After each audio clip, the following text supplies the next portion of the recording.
Nagbabalik na naman po siya.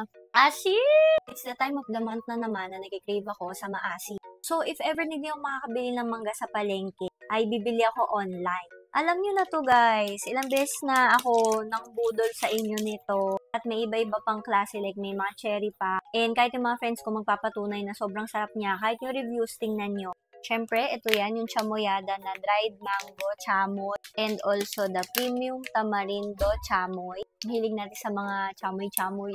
Nakatuwa dito kasi kapag bumili kayo, meron kang freebie na matatanggap. As in, ito, tig-dalawa nito, yung tamarindo, ayan siya. Tapos, itong mangga. Tig-dalawa talaga.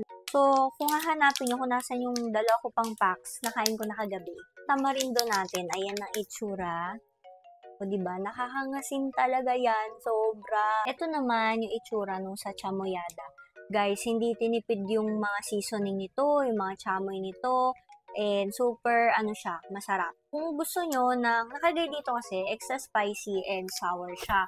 Pero, mas meron silang sobrang anghang. So, hindi to yun. Pero kung gusto niyo yung tama lang, yung hindi kayo masyado naaanghangan, ito, sakto na to sa inyo.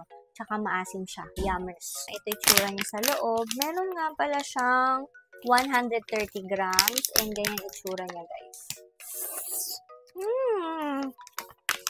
Like, look. O, diba? Sabi ko sa inyo eh, hindi tinitipid yung bawat mga ingredients niya. So, kainin na natin. Nangasim na ako agad. Ayan. Asim na talaga. Sarap.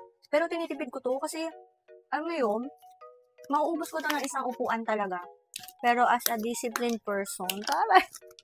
So, for the tipid, para may makakain pa tayo. Yun siya. Meron siyang alat na may tamis, habang may asim, may onting spiciness. So, ganyan naman siya. Okay. Ayan yung tsura niya. Grabe, no?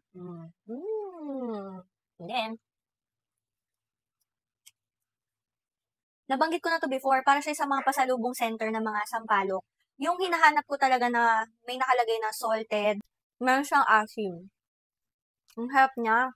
Meron nga mga buto-buto ganyan. Ang sarap niya. Maasim na maalat. Parang hindi ko naman nalalasan na parang meron siyang spiciness. Ayun, parang wala naman masyado. Hindi siya mahirap kagatin. Tapos, masarap yung sampalok niya.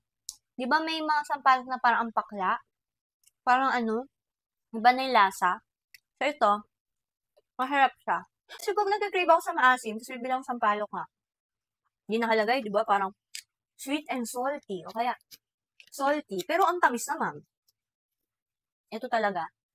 Mare-recommend ko talaga ito sa inyo. Ayun. Ito palang sambalok natin ay 200 grams. Ito, mas madami siya. And mas mura siya compared dun sa mangga. Kasi mas mahal ata yung mangga eh. Kaya ganun. Try ko siya dyan sa yellow basket. Mauubos ko na naman to ngayon.